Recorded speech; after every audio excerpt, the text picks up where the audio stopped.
بسم اللہ الرحمن الرحیم۔ السلام علیکم دوستو، دنیا بھر کی ون لائن خبروں میں آج آپ سنیں گے، لیکن اس سے پہلے اگر ہو سکے تو لائک، سبسکرائب اور بیل آئیکن کا بٹن ضرور دبا لیں۔ شکریہ۔ امریکی صدر ٹرمپ نے سپریم کورٹ پر بھی شک و شبہات کا اظہار کیا ہے۔ ایک انٹرویو میں ان کا کہنا تھا کہ نہیں لگتا کہ امریکی سپریم کورٹ الیکشن میں دھاندلی کے الزامات کا کیس سنے گی۔ صدر ٹرمپ نے کہا کہ انہیں سپریم کورٹ کے بہترین وکلاء مل گئے ہیں اور وہ بڑا اچھا کیس لڑ سکتے ہیں، مگر وکلاء کا کہنا ہے کہ وہاں کیس لگنا بہت مشکل ہے۔ انہوں نے مزید کہا کہ ہمارے پاس سینکڑوں ثبوت اور حلف نامے ہیں، مگر سپریم کورٹ میں مقدمہ کروانا بڑا مشکل کام ہے۔ انتخابی رزلٹ کے خلاف اپنی لڑائی جاری رکھیں گے۔ دوسری جانب قانونی ماہرین کا کہنا ہے کہ اس بات کا کوئی امکان نہیں کہ صدر ٹرمپ انتخابات میں دھاندلی کے کیسز جیت سکیں۔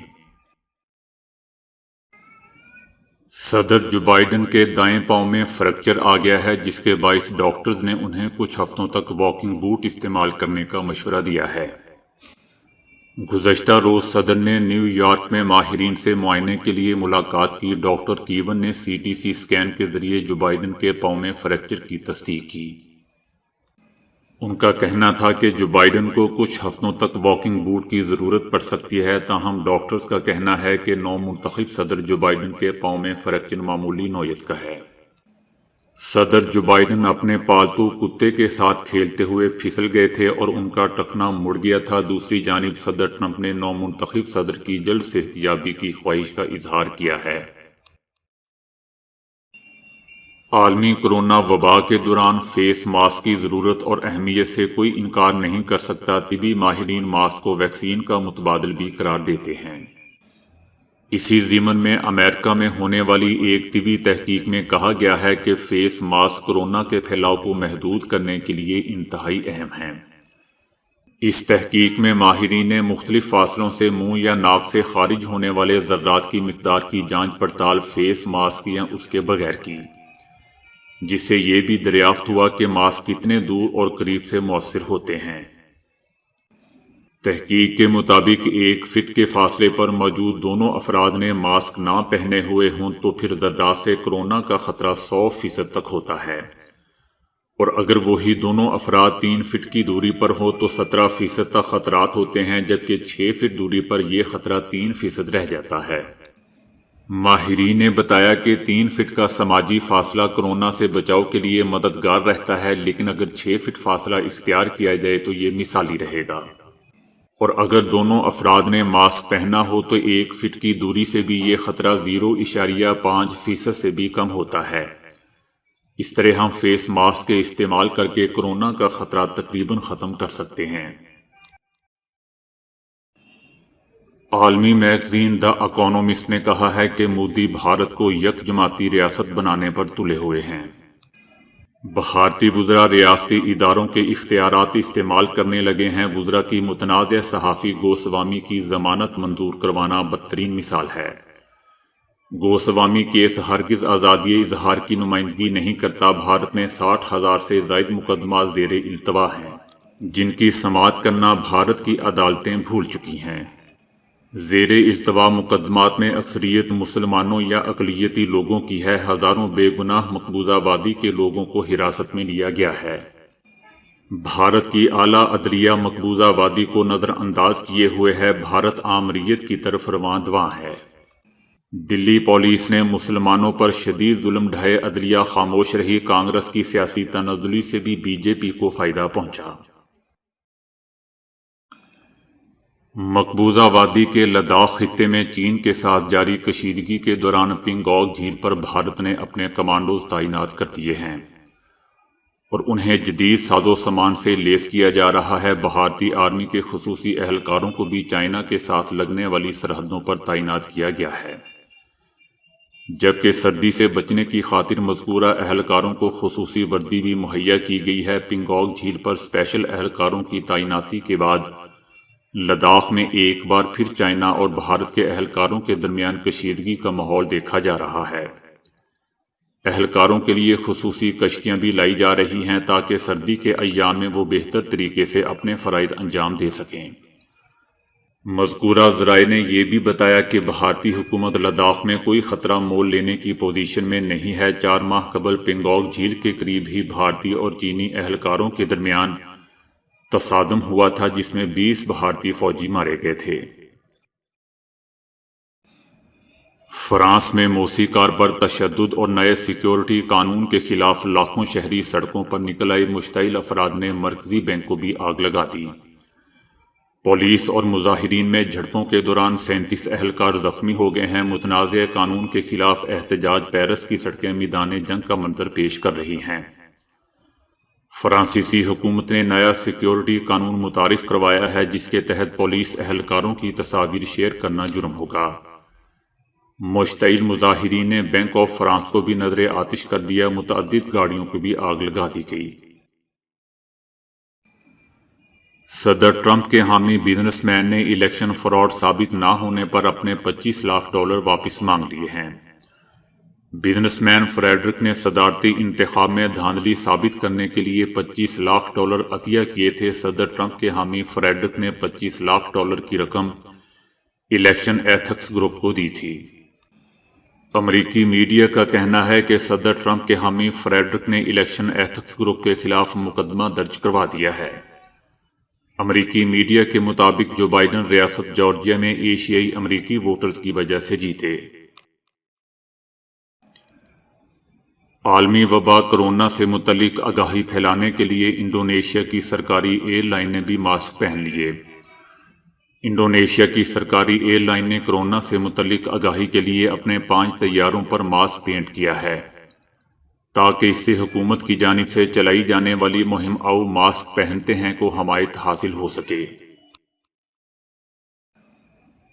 ایران نے عالمی برادری خصوصاً یورپی یونین پر زور دیا ہے کہ وہ دوہرے معیارات کو روکے اور ایرانی سائنسدان محسن فخری زادے کو مارنے کی مذمت کرے۔ حکومت نے قاسم باغ اسٹیڈیم میں PDM جلسے کو روکنے کے لیے رکھی گئی رکاوٹیں ہٹا دی ہیں جس کے بعد کارکنوں کی جلسہ گاہ آمد کا سلسلہ جاری ہے۔ بلاول بھٹو زرداری کے کرونا کا شکار ہونے کے باعث بے نظیر بھٹو کی سب سے چھوٹی بیٹی آصفہ بھٹو زرداری بھی آج سے قومی سیاست میں انٹری دے رہی ہیں۔ لاہور سے ملتان کے لیے روانگی سے قبل مریم نواز نے کہا کہ ملک میں کہیں بھی کرونا SOPs پر عمل نہیں ہو رہا، حکومت اور جماعت اسلامی کے جلسے ہو رہے ہیں۔ کیا سارے SOPs اپوزیشن کے لیے ہے؟ امپائر کی انگلی پر آنے والے کو ایسی جمہوریت والی باتیں کرنا اچھا نہیں لگتا۔ اب اس حکومت کے آخری چند دن ہیں۔ مریم نواز نے کہا کہ ملتان میں گرفتاریاں لاہور جلسے کو روکنے کی وجہ سے ہو رہی ہیں لیکن جلسہ ہوگا اور کامیاب بھی ہوگا۔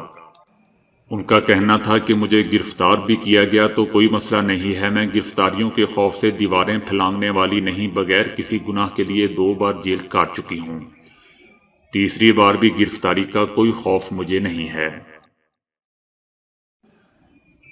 MQM پاکستان کے رہنما عادل صدیقی انتقال کر کے ہیں۔ عادل صدیقی گزشتہ ماہ ہی طویل عرصے بعد وطن واپس آئے تھے اور وہ کرونا کا شکار ہو گئے تھے۔ عادل صدیقی کو 22 نومبر کو کراچی کے نجی ہاسپٹل میں داخل کیا گیا تھا جہاں ان کی حالت انتہائی تشویشناک تھی اور وہ انتہائی نگہداشت کے وارڈ میں وینٹی لیٹر پر تھے۔ دوستو، یاد رہے کہ عادل صدیقی MQM پاکستان رابطہ کمیٹی کے سابق رکن اور صوبائی وزیر تجارت بھی رہ چکے ہیں۔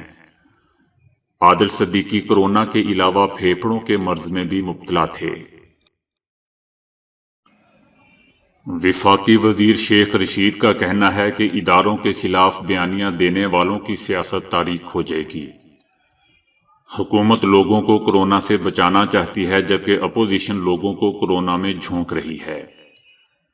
PDM کے پشاور اور گوجرانوالے جلسوں سے کرونا میں اضافہ ہوا۔ بلاول بھٹو زرداری کو پشاور جلسے سے کرونا ہوا۔ شیخ رشید احمد کا کہنا تھا کہ عمران خان جلسوں سے جانے والے نہیں ہیں، 5 سال پورے کریں گے۔ ان کا کہنا تھا کہ عمران خان نیب اور NRO کے علاوہ ہر مسئلے پر بات کرنے کو تیار ہیں۔ کرپٹ عناصر کی وجہ سے ملکی خزانہ خالی ہوا۔ چور ڈاکوؤں کی وجہ سے مہنگائی تھی، 2-3 ماہ میں مہنگائی پر قابو پانے کے اقدامات کے رزلٹ سامنے آ جائیں گے۔ مولانا فضل الرحمان کے بیان پر رد عمل کا اظہار کرتے ہوئے شیخ رشید احمد کا کہنا تھا کہ مولانا نے لاٹھی کا جواب لاٹھی سے دینے کی بات کی ہے۔ ان سے کہتا ہوں کہ لاٹھی کی بات نہیں، قانون کی بالادستی کی بات کریں۔ مولانا سے کہوں گا کہ بند گلی میں داخل نہ ہو۔ وفاقی وزیر شیخ رشید احمد کا کہنا تھا کہ شہباز شریف نے قومی سطح پر مذاکرات کی اچھی بات کہی ہے۔ ان کے اور نواز شریف کے بیانیے میں واضح فرق ہے۔ کوئی ملک ایسا نہیں جہاں اداروں کا کردار نہیں ہوتا۔ اداروں کے خلاف بیانیہ دینے والوں کی سیاست تاریک ہو جائے گی۔ شاہد خاقان عباسی کا کہنا ہے کہ NRO دینے کا حق عامر کے پاس ہوتا ہے، وزیر اعظم کے پاس نہیں۔ شاہد خاقان عباسی کا کہنا تھا کہ حکومت کی جانب سے غلط بیانی ہو رہی ہے۔ ہم پر کرپشن کا الزام نہیں، اختیارات کے ناجائز استعمال کا الزام ہے۔ حکومت کی جانب سے اپوزیشن کو دباؤ میں لانے کی کوشش کی جا رہی ہے، لیکن ہم یہ بتا دیں کہ حکومت لوگوں کے زور پر ہوتی ہے اور لوگ ہمارے ساتھ ہیں۔ ماہرین کا کہنا ہے کہ اگر خالص آکسیجن والے ماحول میں روزانہ کچھ وقت گزارا جائے تو جسمانی انرجی واپس آ سکتی ہے۔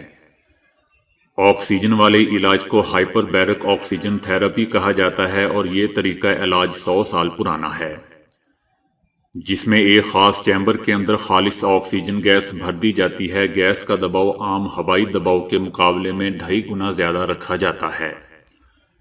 علاج کروانے والے شخص کو خالص آکسیجن والے ماحول میں کم از کم 3 منٹ سے لے کر زیادہ سے زیادہ 2 گھنٹے تک رکھا جاتا ہے۔ مذکورہ طریقے پر آکسیجن سے علاج کروانے والوں کا کہنا ہے کہ انہوں نے خود کو پہلے سے زیادہ جوان اور صحت مند محسوس کیا۔ دوستو، مشہور گلوکار مائیکل جیکسن نے بھی اپنی رہائش گاہ پر HBOT کا مستقل بندوبست کر رکھا تھا اور وہ روزانہ کچھ وقت اپنے آپ کو آکسیجن چیمبر میں گزارا کرتے تھے۔ لیکن کیا خالص آکسیجن سے واقعی کوئی فائدہ ہوتا ہے یا پھر یہ صرف ایک وہم سے بڑھ کر اور کچھ نہیں؟ یہ جاننے کے لیے سائنسدانوں نے بزرگ افراد کے خلیوں پر آکسیجن تھراپی کے اثرات جاننے کا فیصلہ کیا۔ آکسیجن تھراپی سے پہلے اور بعد میں خون کے مختلف خلیوں کا تفصیلی مطالعہ کرنے کے بعد ماہرین کو معلوم ہوا کہ ان میں بوڑھے خلیات کی تعداد کم ہو چکی تھی، جبکہ خون میں پائے جانے والے مختلف اقسام کے سفید خلیات یعنی وائٹ بلڈ سیلز کی لمبائی بڑھ چکی تھی۔ تو دوستو، آج کے لیے اتنا ہی۔ ویڈیو کو لائک اور شیئر کرنے کا بہت بہت شکریہ۔